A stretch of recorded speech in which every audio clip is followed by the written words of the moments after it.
Bismillahirrahmanirrahim, alhamdulillah, wassalatu wassalamu ala rasulillah. Vazhdojmë pjesën e fundit të leximit. Bismillahirrahmanirrahim. Parimi i tretë, njohja e pejgamberit tuaj. Ai është Muhammed ibn Abdullah ibn Abdul Muttalib ibn Hashim. Hashimi është prej Kurejshëve. Kurejshët janë Arabët janë nga pasardhësit e Ismailit të birit e Ibrahimit alayhis salam. Po. Parimi i tretë na folëm edhe në fillim, parimi i parë njohja e Zotit, parimi i dytë njohja e Islamit, parimi i tretë njohja e pejgamberit sallallahu alaihi wasallam. E Muhamedi sallallahu alaihi wasallam, karta e identitetit të tij e para është Muhamedi i biri i Abdullahit, i biri i Abdul Muttalibit, që është domethënë ajo emri do të i trefisht. Emri i personit, emri i babës, emri i gjyshit. Pastaj kalon Ibn Hashim tek fisi Hashimit. Fisi Hashimit është pjesë e fisit Kureshit. Fisi Kureshit është pjesë i popullit arab. Arabët janë pjesë e Ismailit alayhis salam. Ismaili është biri i Ibrahimit alayhis salam. Deri te Ibrahimi alayhis salam do thot është sulaleja, zinxhiri i do thot prejardhjes është i qartë. Ju e dini se Ibrahim a.s. ka pas dy djem. E ka pas Ismailin edhe Ishakin. Edhe për këtyre dy djemve të ti janë nda pastaj Arabët edhe Israelitët. Se biri i Ishakit është Jakubi. E Jakubi është Israili, që në gjuhën aramishte e ka kuptimin e robit Allahut, Abdullah. Israil e ka kuptimin Abdullah. Edhe andaj benu Israelët janë bijtë e Jakubit, që vinë domethënë edhe prej tij pastaj shpërndahen ose shtohen benu Israelët, e nga Ismaili vinë Arabët. Dhe prej Arabëve është Muhamedi sallallahu alaihi wasallam, te benu Israil ka qenë Musa alayhis salam, ka qenë Isa alayhis salam, pejgamberët e Zotit, që edhe ky rivalitet mes Arabëve dhe Izraelitëve është i pranishëm vazhdimisht, po jo prej Arabëve, po prej Izraelitëve. Ajo që na e themi jahudive. Ata kanë dëshiruar vazhdimisht që pejgamberi i fundit, që është përmend në Teurat edhe në Injil, me qenë prej benu Israilve. Edhe me te me përfundue vargu i pejgamberëve. Edhe ata me dalë në botë, me thonë, do të najna popullin më i mirë, më i zgjedhur, këtë pejgamberët janë kompineve, edhe vule pejgamberët konë joni. Në citatet biblike, në Teurat e në Injil, që kanë lezu ata, e kanë lezu për shkrimin e vendit në te i cili vend ka më ardhur pejgamberi i fundit. Kanë thonë në citatet biblike ka me qenë një vend ku ka hurma, palma. Edhe ata kanë studiu gadishun në arabik edhe kanë konstatue se në Medine ka hurma edhe kanë ardhur Medine. Se jahudis ka pas gadishun në arabik. Atë janë të ardhët. Kanë ardhur në Khajber, Khajberi është 200 km për Medines, edhe kanë ardhur në Medine. Pse kanë ardhur në Medine? Ka thonë jetojmë na këtu që kur vjen pejgamberi i fundit vjen pi neve, jo pi arabëve. E normalisht Allahu i Madhëshëm ka caktuar me kaderin e tij që pejgamberi i fundit me qenë pi arabëve, jo pi benu Israilëve. Edhe vjen Mekë, Muhamedi sallallahu alaihi wasallam. Allahu Gjallë përmen këtë rast në Kur'an, thot, felemma arafu bihi, keferu bihi. Felemma arafuhu, keferu bihi. E kur e morën vesh se pejgamberi i fundit nuk ishte prej benu Israilve, po ishte prej arabëve, e mohun ata. Do të ata e din, e kanë dit, edhe din se Muhamedi sallallahu alaihi wasallam është pejgamberi i fundit. Prej përshkrimeve biblike. Po veç se s'kan nga benu Israilët, e kanë mohue. Hasaden min indi anfusihim. Nga zilia që kanë pas ata. E jahudit janë populli ma ziliqar në botë. Edhe të kalumen edhe sot. Edhe janë ma lakmiqar. Se ketë, për atë kërkush në botë si tënë. Jo veç na musliman, kërkush në botë si tënë. Se janë ziliqarë dhe janë lakmiqarë, grabitës. Edhe për atë që kush nuk i don. Lakmiqarin, ziliqarin, egoistin, vetjakin, koprasin nuk i do kush.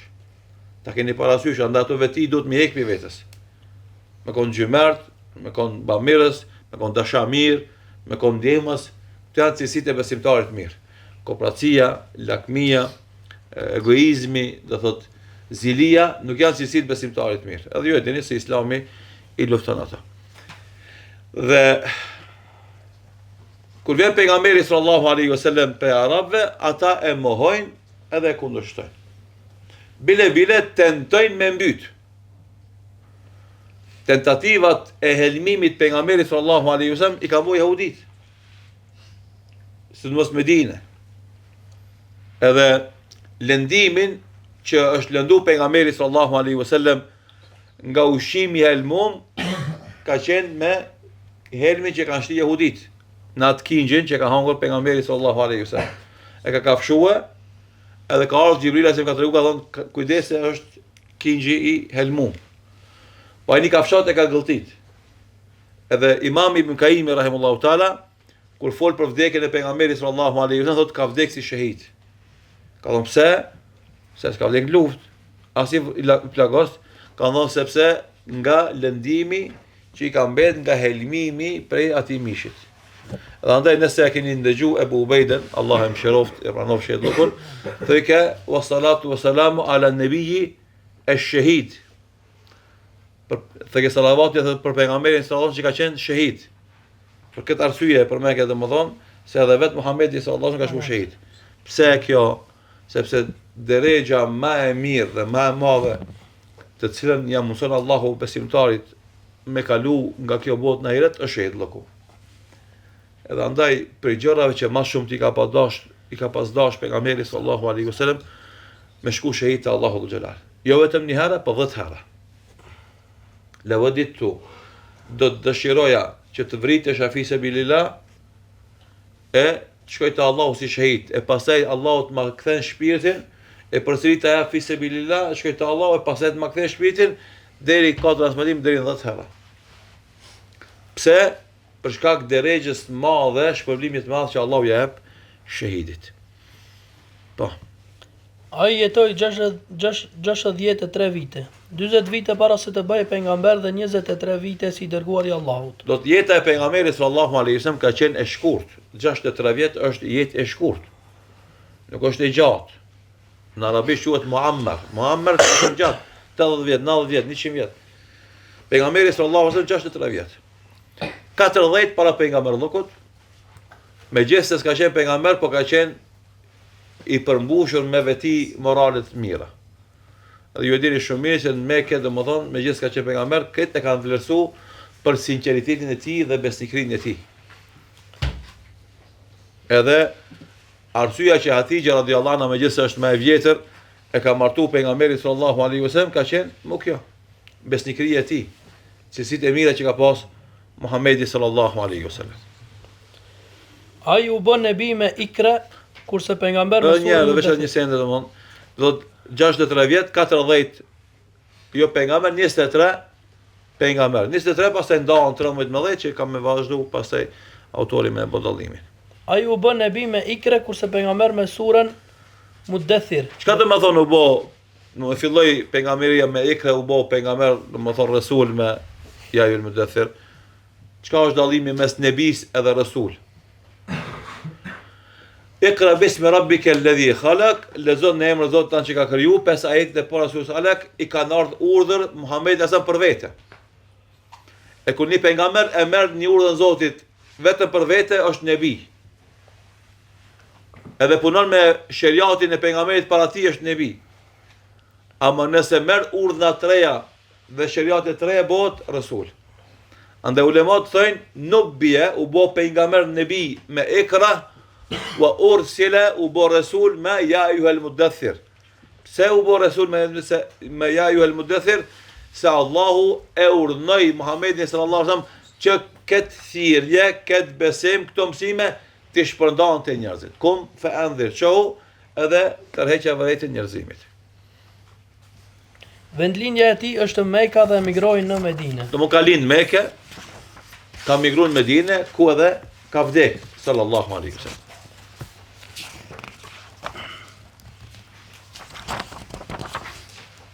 Hijret është largimi Është koment është. والهجرة.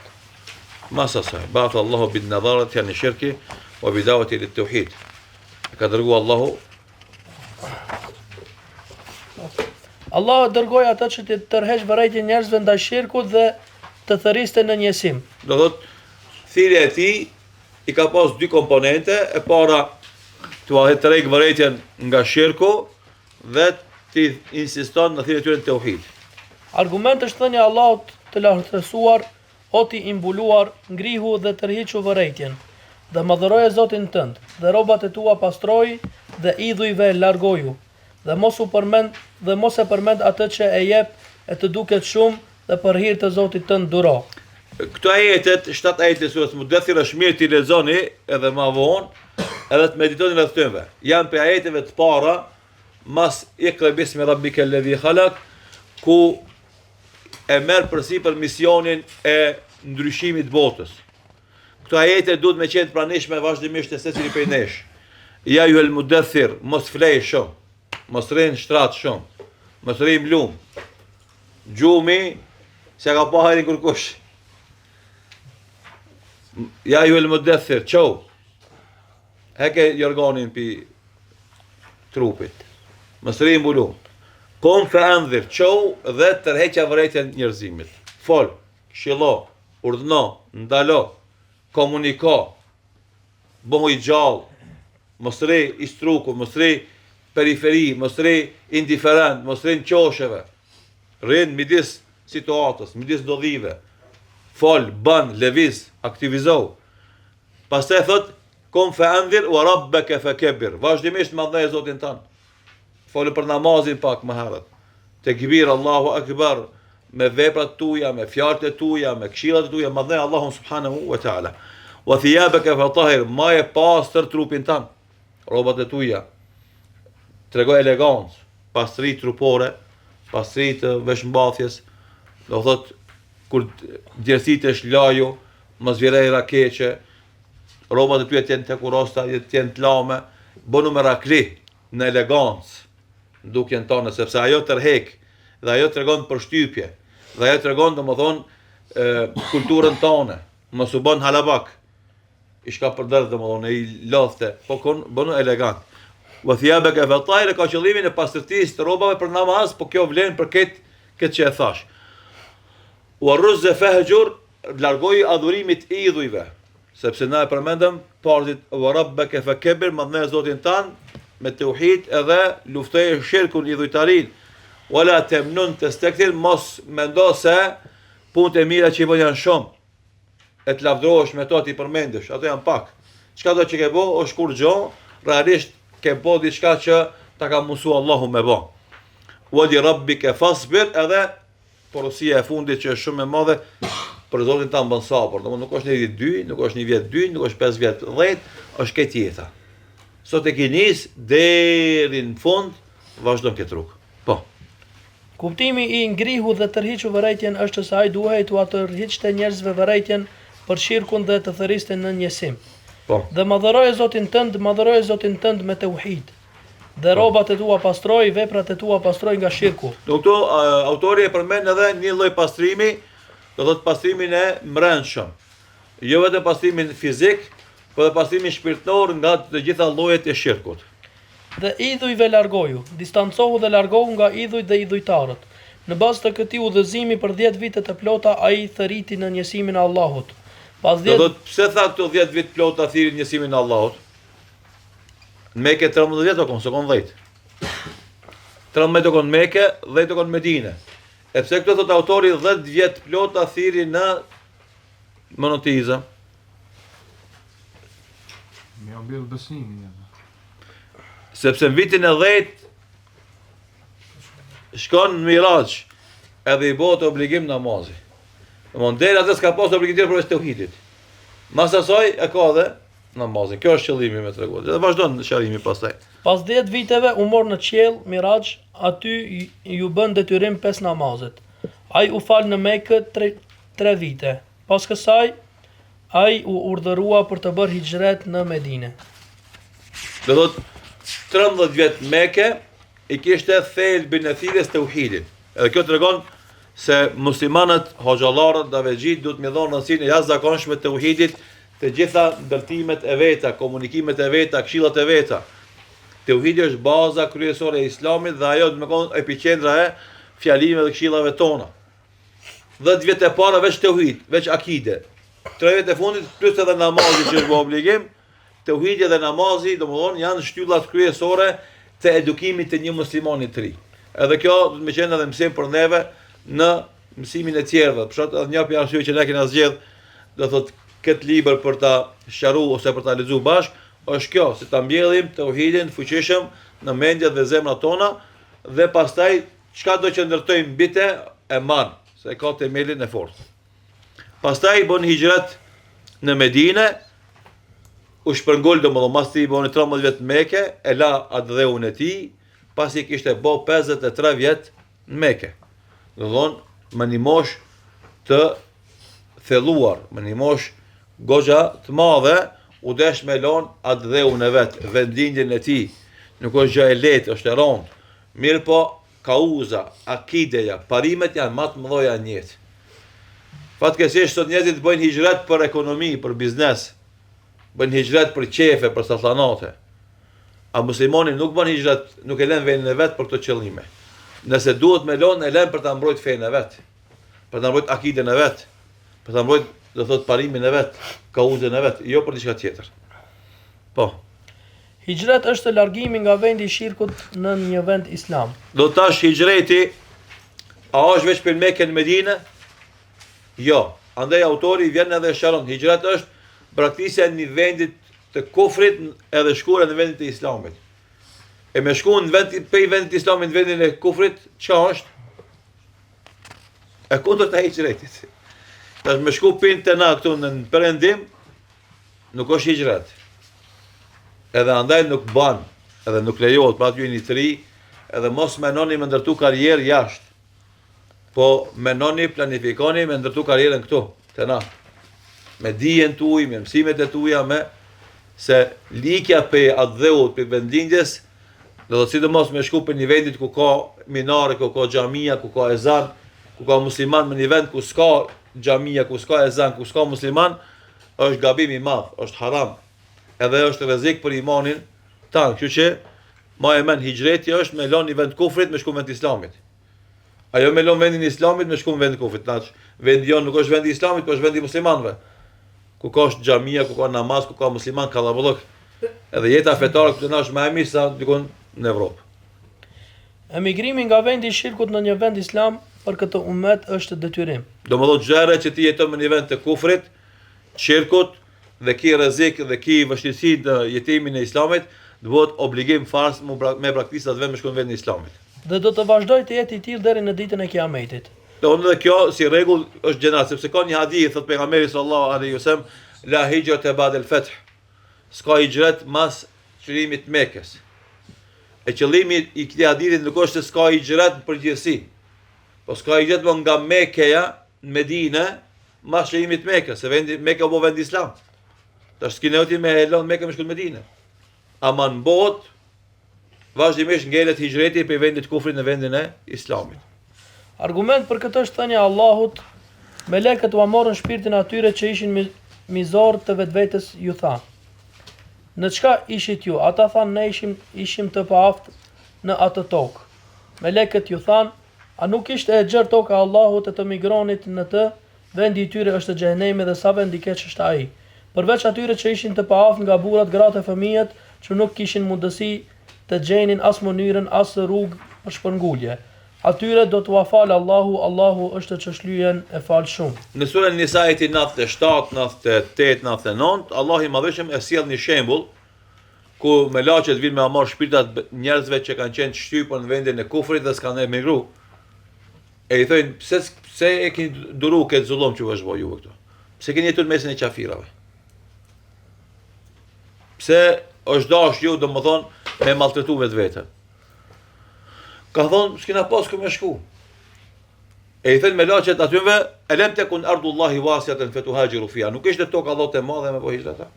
Shko dikun ku s'ka njerëz hiç. Banë një vend banim të ri. Andaj, ulemat e përmenin këtë ajet kuranor si argument se mos hijreti nga vendi I kufrit. Në vendin e Islamit, kur ti ki problem vështirësi në jetësimin e Islamit, është haram. Edhe kemi dhënë llogari. Se me laqet I marrin pyetje, të njerëzit edhe pastaj vjen përjashtimi përveç atyre grave dhe fëmijëve që kanë qenë të pafuqishëm me u largu. Ata kanë arsye, janë të shfaqsuar. Përndryshe ata që kanë pas mundësi me shku dikon tjetër, ku më mirë s'kan shku, kanë me dhënë llogaritë Allahu xhelal, atyve Allahu ka mundësi me va fal, se Allah është falës dhe I mëshirshëm. Dhe ajeti o robërit e mi, që besuat, toka ime është e gjerë, pra vetëm mua më adhuroni. O robët e mi, do thot ju që besoni tek unë, nëse keni pengesë në adhurimin tuaj ndaj meje, më një vend, lën atë vend. Pse se Allahu dhul xhelal, domethënë e ka tokën e gjan, edhe shko atje ku mundesh me adhuru Allahun pa problem. Iki vendit ku ka problem në adhurimin e Allahut. Do thotë shifni vllazni, vatani, adheu është I dashur për njeriu natyralisht. S'ka njeri në botë që nuk e don vatanin e vet, adhun e vet. Ama besimi në Zot është më I shtrenjtë edhe më I madh edhe se vatani. Edhe andaj nëse në vatanin tanë të bëhet padrejtësi, edhe të pengohet adhurimi I Allahut, nëse ki mundësi ti lufton për me ndryshuar situatë, me fitu të drejtën tonë e lirinë tonë. Po nëse je I dopt, e s'ki fuqi me ndryshu gjendjet, atë shkon ngulesh. Shkon dikon ku adhuron Allahun let. Po kjo është nivele, për me sharu mos me keq kuptu.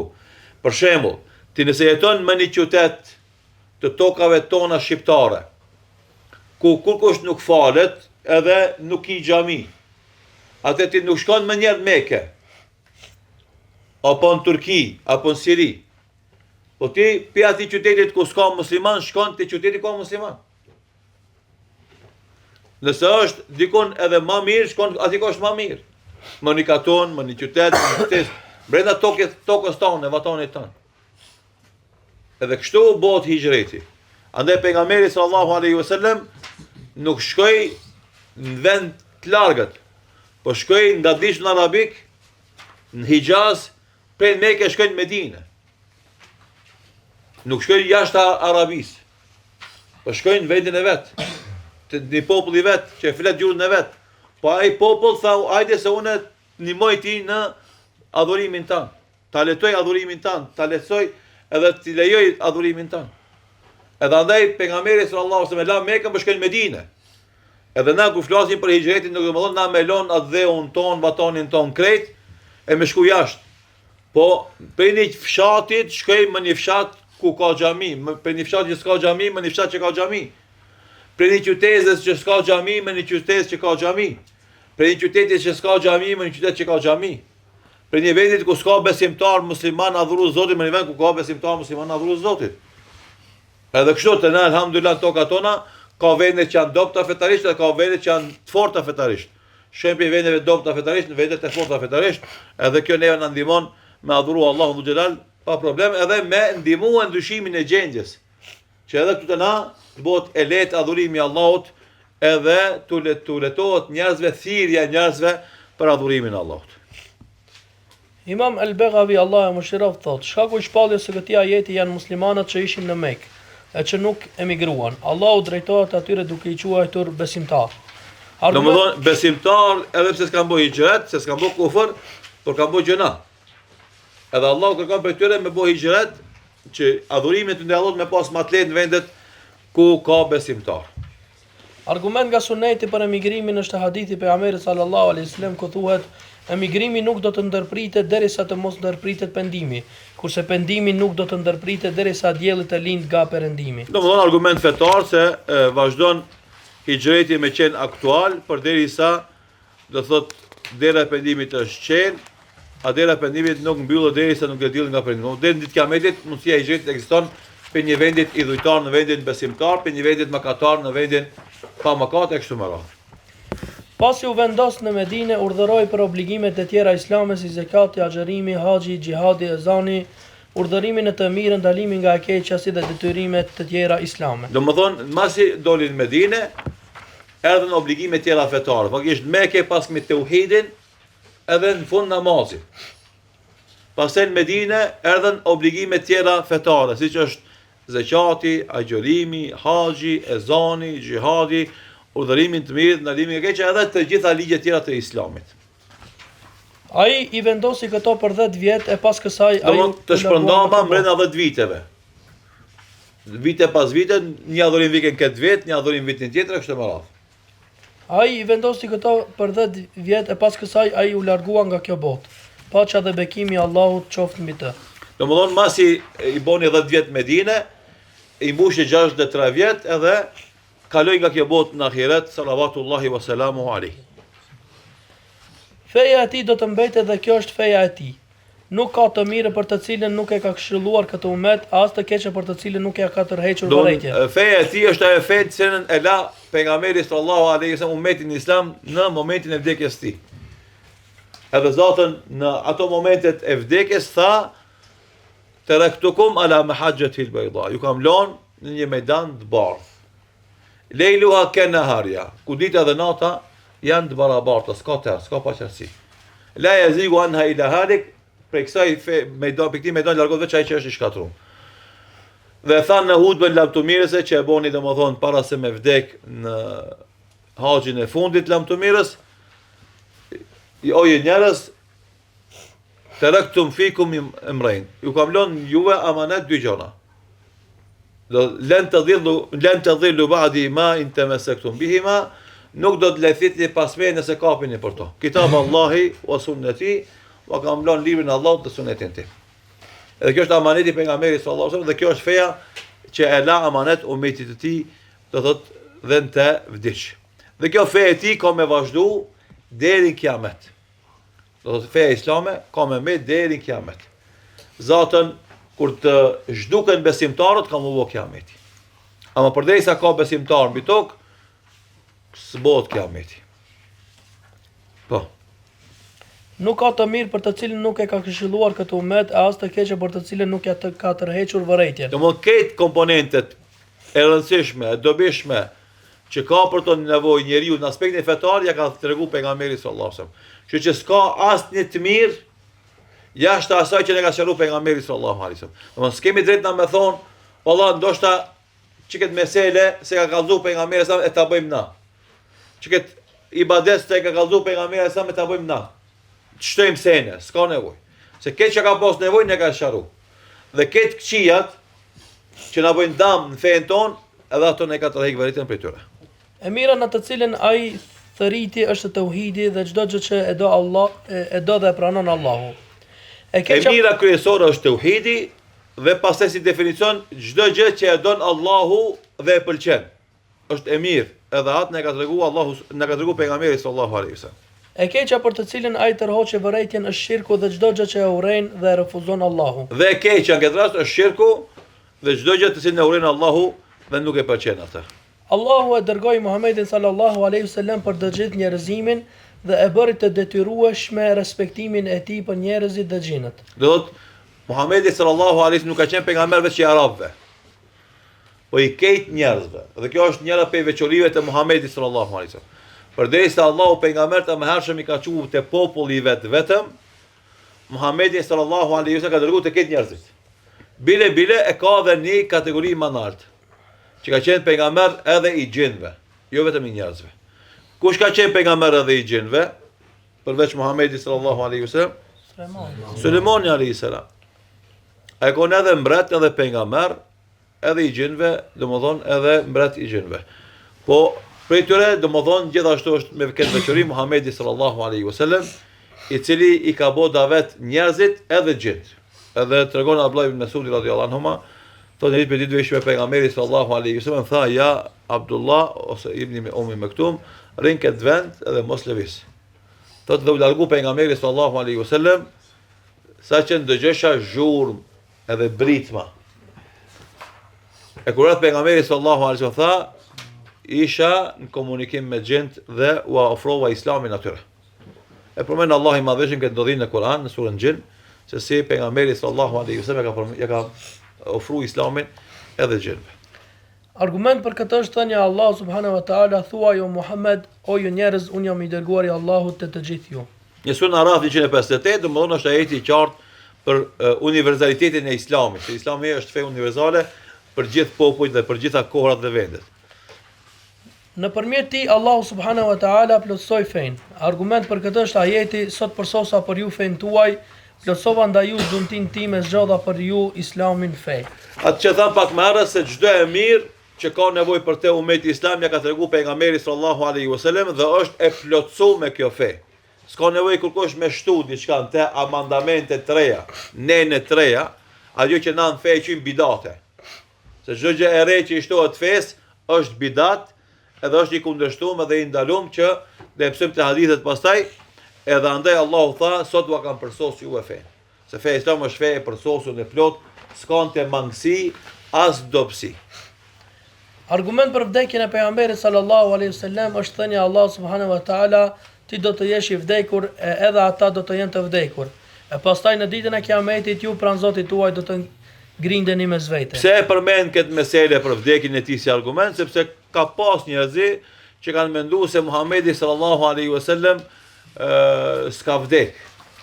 Ose do thot ai fizikisht është i varrosur, ama shpirti i tij lëviz, çfarë? E kjo është besim i gabuar, edhe nuk është i saktë.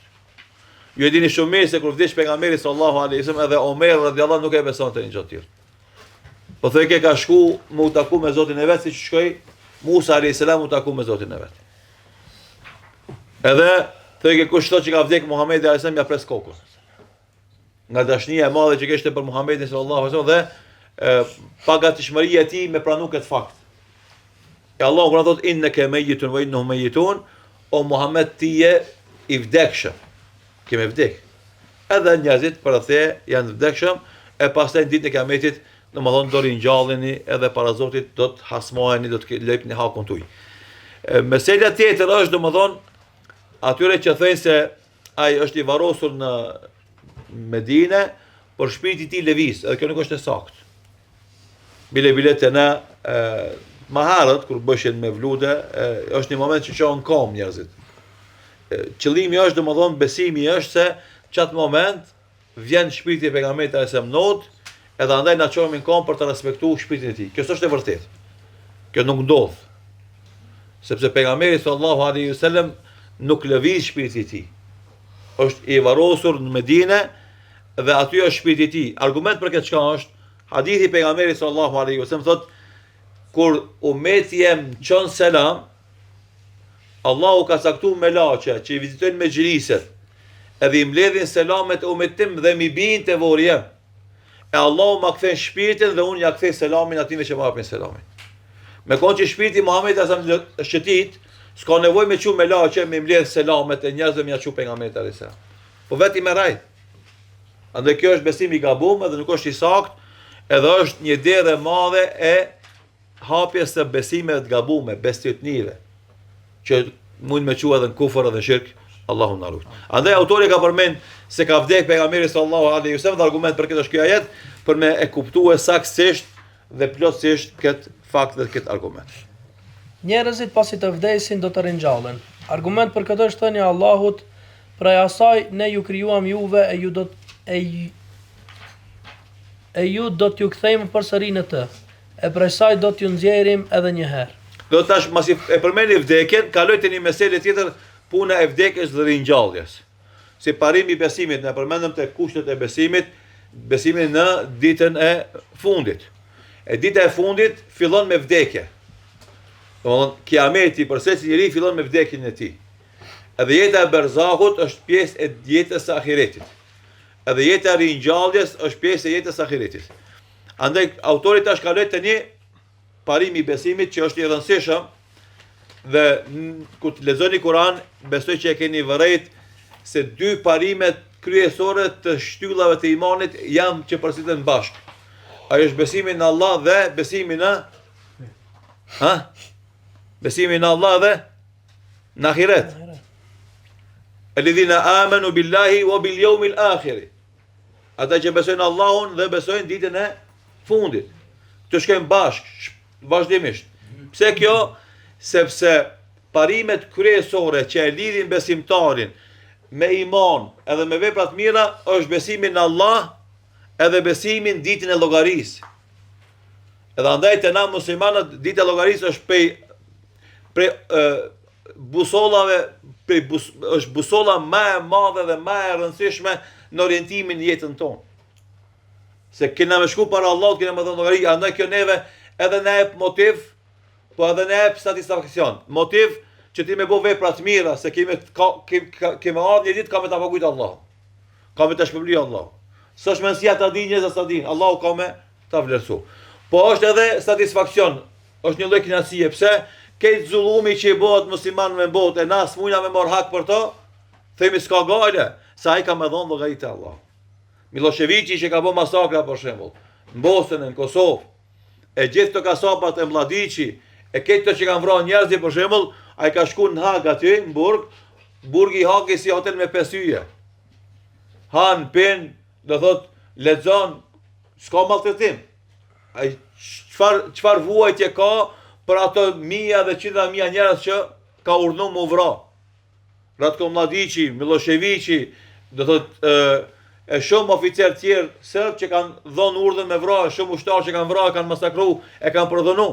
Do thot maltretimin, ato premjen me thik, djegjen me zjarm, djegjen me cigare, për shembull, qamin e bartut grave shtatzane, e therjen e fëmijëve me thik në fyt, që kanë bërë shkije serb të na këtu në Ballkan, edhe sionista që e bëjnë domosdoshmë Palestinë. Me shtim burg ai s'është kur gjë, hotel me 5 yje. Ai duhet me shiju atë denim. Ku e shijon? Te Allahu xhelal.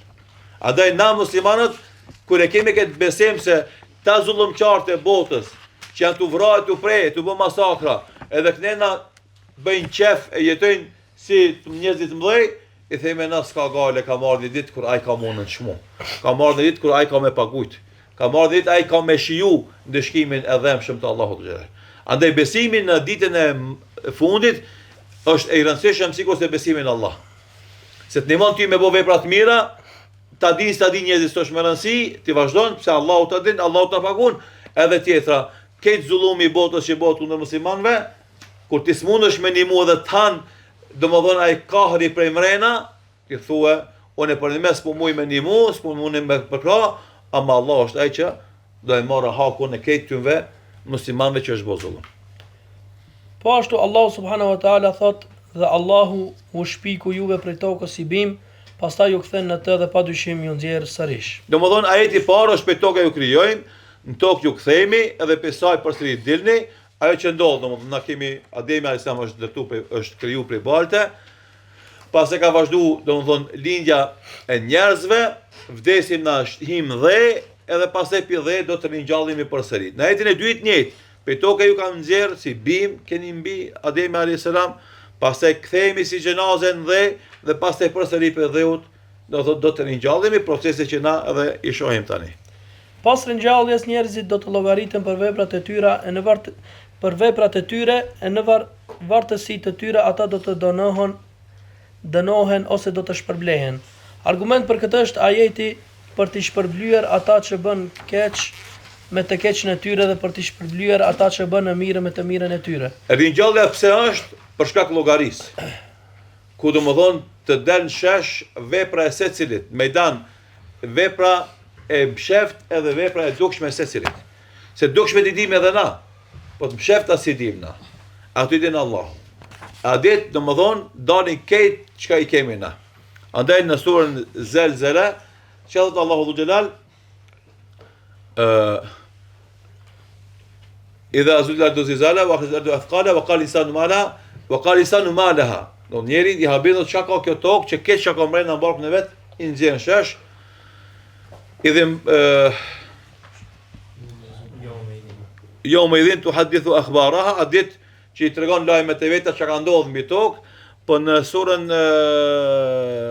Adiyat është edhe ajo që e kanë gjoksin e tyre ata kanë me nxjerr. Domethënë keq çka ka njeriu mrena që na se dim, ditën e kiamet ka me dalë me dalë. Edhe andaj dita e llogarisë është me rëndësi, sepse aty dalin shesh edhe niyetet tona edhe veprat tona. Edhe ato veprat e dukshme edhe veprat e padukshme. Edhe të mirat, edhe të këqijat. Edhe andaj ka nevojë për një ditë të llogarisë precize, ku çdo gjë del në mejdan, andaj thot Allahu Dhu Xhelal, për t'i shpërbly me ndëshkim ata që kanë bë keq dhe për t'i shpërbly me të mira ata që kanë bë të mira. Dhe kush përgënjeshtron në ringjalljen është qafir. Argument është ajeti, ata që nuk besuan menduan se kurse si nuk do të ringjallen. Thuaj, po pasha Zotin tim, patjetër do të ringjalleni me atë që keni punuar, e ajo për Allahun është e lehtë. Ton besimi në këtë parim fetar është pjesë e imanit dhe mohimi është kufër. Dhe njeri që mohon ringjalljen del pe fe, sepse Allahu Dhu Xhelal i përshkruajti jo besimtarët si njerëz që nuk besojnë në ringjallje. Edhe kjo është e vërtetë se këtë ky zullum që bëhet në botë është rezultat i kufrit të njerëzve, se me pas besu Allahun dhe ditën e mbrëm ata do të kujdeseshin se çka bëjnë.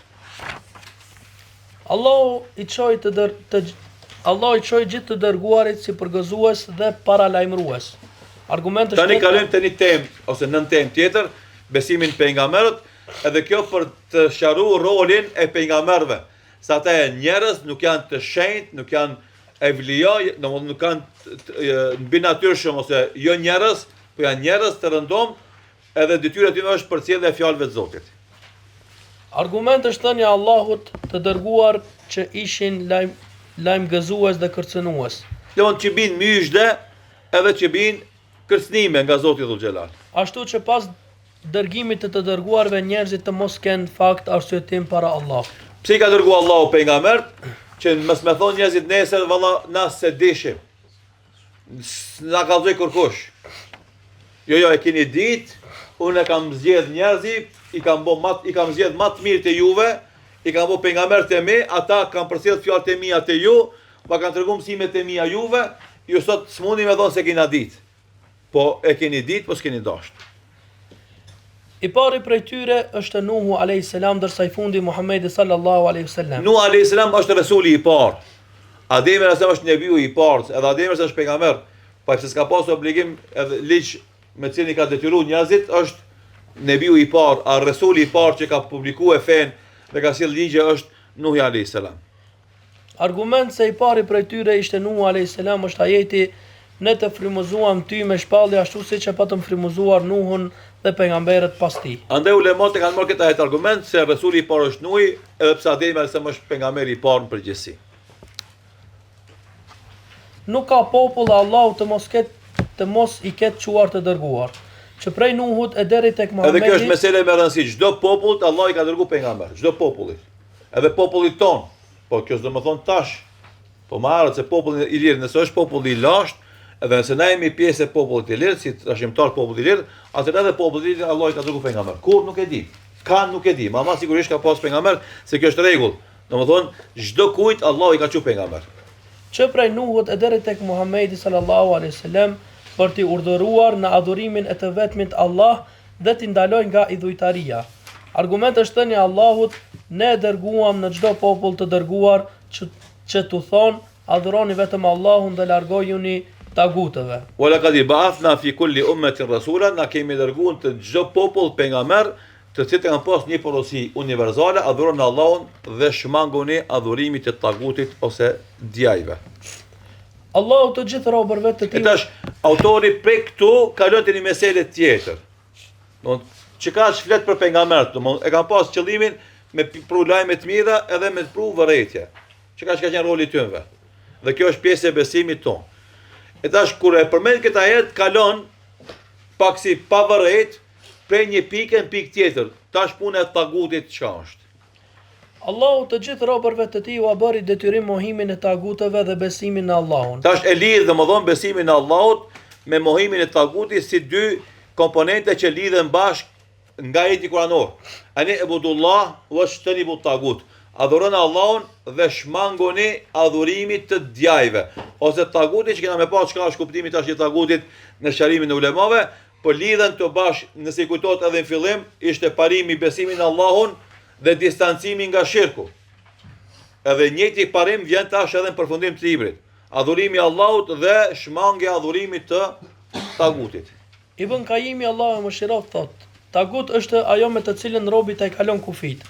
Qoftë ai i adhuruar, i pasuar apo i respektuar. Tamam. Tagut, fjala taga, tagut është kalimi i kufinit. Kur teprohet diçka. Domethënë kur e ki të nxjerrën edhe ajo tu zi, vlon edhe do thot derdhet. Që kjo është lugjan. Kur nervoza kalon kontrollën tonë dhe bën veprime të pamatuna. Kjo është lugjan. Kjo është taga, teprim, nervoz, teprim, veprim. Edhe andaj këtu thot autori, kuptimi i tagutit është çdo gjë që kalon kufinin e vet. Qoftë i adhuruar, qoftë i pasuar, qoftë i nështruar. Çka do të thonë kjo? Do të thonë unë të pasoj ty në gjëra normale, për shembull jam mal, se di udhën edhe shkoj mas ty. Ama ti nëse je në zarm edhe thua hajde mas mua, them, nëse unë e vi mas ty, unë e kam kalu kufinin, ti e ke kalu kufinin të thirr mua në zjarm edhe unë e kaloj kufinin të respektu ti ishte këtu. Veç budalla ndjek ty në zjarm me shku. Ose për shembull ti ece edhe gjuhë shpin mal, nalt poshtë në karpa. Edhe unë du të me ndjek, kjo është teprim, ndjekja apo. Ose domethënë në nështrim, kur ti kërkon për shembull njerit që han bukë edhe krip edhe ujë, i thua që mirë për shembull. Edhe çka ti duhesh me ngu mua në shtu.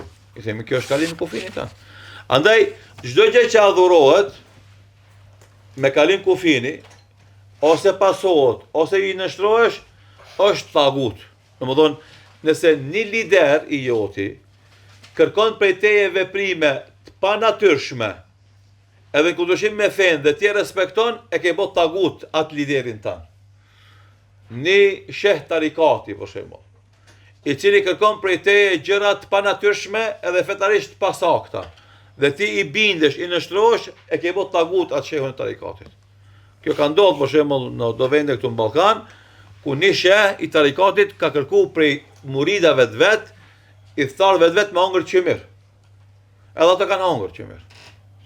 E tash që kjo kërkesë me hongër qymir është kërkesë e panatyrshme. Se njeri s'u shet me qymir. E ti me kërku e shehu prej ti me hongër qymir, ti me hongër, ti ke shehun e ke bot tagut. Pse se ka kërku diçka që është jashta kompetencave të veta. E zguzon me kërku prej teje, domethënë, ose Zoti mos e boft, në histori islame e përmendin dietarët ka pas domethënë shehat tarikateve që kanë kërku prej muridave vet me hongër nevojë. Edhe kjo është kërkesë e cila kalon kufit e normales.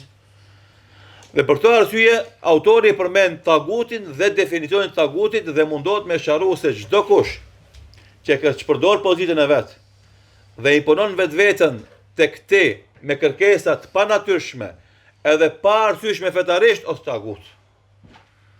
Edhe kjo shumë është më rëndësi me kuptu se prej kërkesave të adhurimit të Allahut është më u largue adhurimit të tagutit.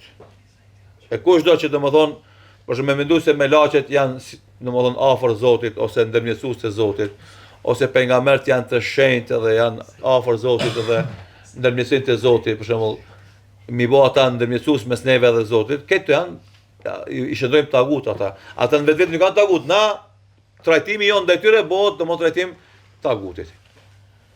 Tagutët janë të shumtë.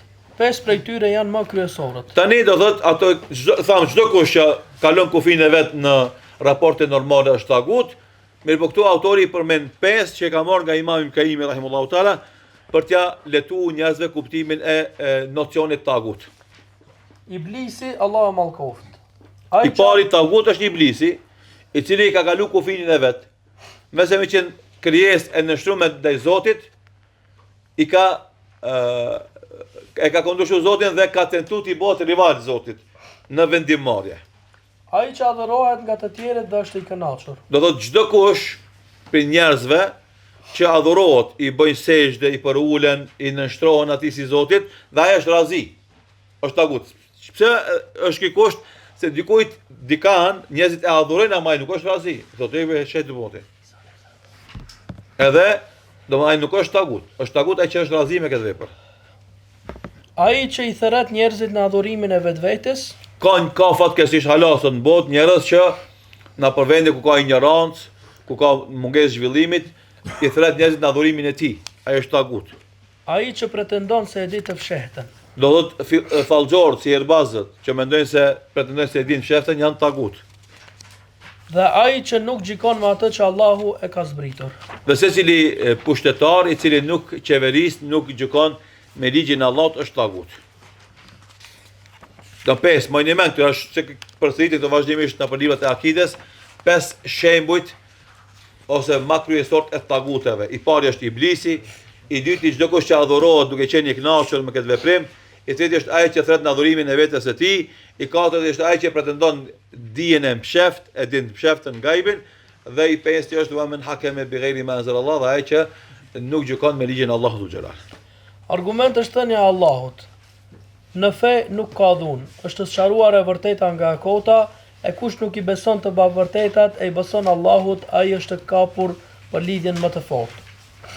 Dhe kjo është kuptimi i dëshmisë. Pejgamberi sallallahu alaihi wasallam në surën Bakara ajeti 265, Allahu xhelal e sjell këtë ajet mas ajeti 255. Cili është ajeti 255?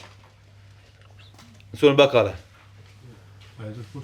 Ajetul Kursi. Mas ajetul Kursi vjen që kjo ajet 256. La ikraha fi din. Nuk ka imponim fe. Domethënë Islami nuk imponon kërkujt. Është zgjedhje, vetë e zgjedh apo nuk e zgjedh. La ikraha fi din. Qad tabayyana ar-rushdu min al-ghay. E vërteta orientuese është bë e qartë karshi lajfitjes devijimit. Domethënë feja Islam është e qartë. Edhe për atë çka domethënë o e pranon me bindje dhe vedije ose pranon. S'ka imponim aty. Femen yakfur bit taguti wa yu'min billah, ai që e mohon tagutin dhe beson Allahun, ai është kap për litarin më të fortë. E litari më i fortë në këtë ajet është fjala la ilaha illallah. Domethënë nëse don me kuptue mesazhin e fjalisë la ilaha illallah, atëherë duhesh me e mohu tagutin edhe me besu Allahun xhelal. Dhe ky është kuptimi i dëshmisë. Pejgamberi sallallahu alaihi wasallam thotë: I dëshmisë la ilaha illallah. Kjo është kuptimi i dëshmisë la ilaha illallah, mohimi i tagutit dhe besimi i Allahut. Pejgamberi sallallahu alaihi wasallam thotë: kreu i çështjes është Islami, namazi është shtylla e tij, kurse kulmi i tij është xhihadi në rrugën e Allahut. Dhe autori e përfundoi librin e tij me këtë hadith pejgamberit sallallahu alaihi wasallam, i cili është jashtëzakonisht i rëndësishëm dhe mëdhështor, se çështja më kryesore në jetën e çdo njeriu është Islami. Duhet me qenë Islami. Edhe të na puna më e madhe të më kon feja islame. E dyta, shtylla kryesore e kësaj ndërtese është namazi. Edhe atë folën. Edhe kulmi i kësaj feje është xhihadi fi sabilillah. Gatishmëria që na me sakrifiku kapacitetet tona psikofizike e ekonomike që i kemi. Shife, që kem të folën? Kapacitetet tona psikofizike e ekonomike që i kemi. Do thotë dijen që e ki me shëndru, me harxhue për ta ngritur fen Allahut është xhihad. Trupin që e kije me harxhue për ta shërby fen Allahut është xhihad. Parën që e kije me shfrytzu për ta ndihmuar fen Allahut është xhihad. Nuk është xhihadi veç pjesëmarrje me trup në luftë. Megjithëse kur të ka nevojë edhe ashtu, rinia jon xhihadin më të madh e ka në dy majdane. E para me mësu, e dyta me jetu fen. Kjo është xhihadi më i madh për rinin ton. Mendimet e krive ku ka fronte lufte, jo aty, jo këtu me shku, në këtë moshë na themi gabim është ajo. Ju si rini, xhihadin më të madh e keni këtu, te na. Shkollë me shku, dije me marr, fen me mësu, edhe fen me zbatu. Që kjo është xhihadi juv. S'ka nevojë me mendu me shku këtu, me shku aty, hiç. Ajo është xhihad për tjera kategoritë njerëzve. Ata që kanë kalu domethënë jetë në Islam, ata që kanë dituri fetare, ata që kanë aftësi ushtarake, ata duhet me shku. Ajo rinia, jo këtu duhet me net. Gabimin më të madh e kanë bëu djemt të Shkupit që kanë shkuar në luftë Siri, apo lufta tjera që kanë shkuar. Se ata janë pa përgatitur për luftë. Ata nuk dinë çka është lufta. Nuk dinë se si luftohet, nuk kanë përgatitje ushtarake, nuk kanë përgatitje psikofizike, nuk kanë përgatitje akademike. Ata nuk janë të përshtatshëm, nuk i bëjnë dobi atyre vendeve ku shkojnë, veç bën ngarkesë.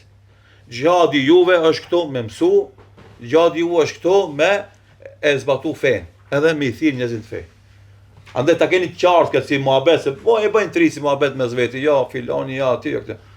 Gabim është mu largu pi vendit tonë. Gjihadi jo në shtu të na. Me mësu, me sos fakultetin, me sos magistratur, me sos doktoratur, kush ka sport me marrë me sport profesionalisht me arrit gradat të larta, kush ka zanat me marrë zanat me arrit gradat të larta, edhe me mësu fen, edhe me jetu fen, edhe mu bo modeli muslimanit mirë. Gjihadi jo në këtu. Ju luta ta merrni këtë amanet, ta keni parasysh edhe këtë shokët të folni këtë fjalë. Gabimi më i madh është me shku rinia jon luftat në vendet huja. Umeti Islam, po, i dojmë nadhimen, ama na s'mujna me nimu kur gjo atje. Ju s'mujni me nimu kur gjo atje. Ju veç keni e pengoni. Edhe ta dini shumit se atyme që kanë shku në atë lufta, kanë shku mish për top, i kanë keq përdor, i kanë manipulu, i kanë përdor, ato inshallah Allah i ka pranu shahida. Ama shpuna se ata se kanë arrit qëllimin për çka kanë shku. Edhe andaj ju them ju ta keni qartë këtë punë. Na themi gjati është shtylla e fesë, kulmi i fesë. Ama do të me kuptu mirë edhe saktë xhihadin, edhe mos me leju dikush me manipulu me juve. Me u largu pi vendit tonë. Xhihadi më i madh, më i mirë, më i bekum, më i rëndësishëm është këtu te na. Me mësu edhe me kontribu për ta ndryshuar gjendjen e këtij vendit, e këtij populli. Edhe në aspektin fetar, edhe në aspekte tjera. Andaj nuk duhet me leju dikush me na keq përdoru, edhe me na mashtru, edhe me na nxefe, me na çu dikon tjetër ku na atje s'mundna me kontribu. Kush ka përvojë ushtarake, kush ka akademi ushtarake, kush ka dituri fetare, i ka bo 40 vjet e kusur e 50, ku do le të shkoja? Se është i pjekt, është i fort, i ditshëm, ka bo këtu ne mund me shku, ama jo. Ju duhet me ne këtu mu rrit, këtu me mësu, këtu me kontribu, këtu mu pjek, këtu me bo autoritet, edhe me bo ndikim, edhe kjo ju shkut ju e gjihad, pa ku një farë dyshimi, inshallah ta'ala. Allahu e di më së miri, paqja dhe bekimi Allahu qofshin mbi Muhammedin, familjen, shokët dhe pasuesit e tij. Do të fjala e fundit e autorit është Allahu e din, shife, kjo është modestia e tij, është sinqeriteti i tij, megjithse këtë që ka fol është Kur'an dhe Sunet, po megjithatë e thot Allahu e din më së miri. Unë jam mundu me dhoni kontribut, unë jam mundu me shkujt diçka, nuk është shumë e madhe, nuk është shumë, domethënë, e thellë, po është e rëndësishme, është bazike, është qendrore, është esenciale, edhe unë e kam përmbledh, va kam tregu, edhe Allahu e din më së miri, edhe në fund për me pranu Allahu këtë vepër, themi salavate dhe selame Muhammedi sallallahu alaihi wasallam, familjes e tij, shokëve të tij, sepse siç ka ardhur në hadithet pejgamberit sallallahu alaihi wasallam, çdo vepër dhe çdo lutje ku përfundon me salavat me pejgamberin sallallahu alaihi wasallam, ajo është e pranuar te Allahu subhanahu wa taala. Do thot na përfundum leximin e këtij librit në 4 mexhlise. Autori sa për informat që ke autori që jam shtetur në komentin e tij ka senet të këtij librit nga hoxha i tij deri te autori Muhammed ibn Abdul Wahhabi, dhe ai thot kështu ne, domethënë ka treguar hoxha jem Abdullah ibn Salih al-Ubayd, i cili e ka lexuar nga hoxha i tij dhe ka thonë, ka treguar shehu, do thot trashëgimtari dhe stërnipi i Muhammed Abdul Wahhabit, Muhammed Abdurrahman ibn Ishaq al-Shehi, i cili thotë se më ka treguar hoxha jem Muhammed ibn Faris, i cili thotë se më ka treguar hoxha Abdurrahman ibn Hasan, i cili thotë se më ka treguar hoxha Muhammed ibn Abdul Wahhab. Do thotë ky libër autori për cilët unë e kam lexuar dhe jo tash prej me e keni lexuar, e ka senetin deri te autori i librit Muhammed ibn Abdul Wahhabi, do thotë autori i cili jep këtë ijazet quhet Khalid bin Mahmud al-Juhani, Allahu e fortë dhe mëshiroft, i fal gjithë ulemat e Islamit, ju dha shëndet e bereqet. Këto mësime që i kena marrë, inshallah ju bëjnë dobi në dunja e në ahiret. Inshallah nuk janë argument kundra juve te Zoti Dhul Xhelal, po janë argument për ju. Nëse këto mesele që i keni mësu, i punoni, i praktikoni dhe i parahapni, bëjnë argument për ju. Nëse këto mesele që i keni mësu, i haroni, apo Zoti mos e boft kundërtën e saj e veproni, do bëjnë argument kundra juve kur dilni para Allahut Xhelal. Andaj dituria e ka këtë situatë. O bën mirë nëse punon me te të ngrit nalt, ose të bëhet barë e pesh për si kemi dhënë llogari para Allahut Dhul Xhelal. Allahu na fort e na mëshiroft. Walhamdulillahi rabbil alamin.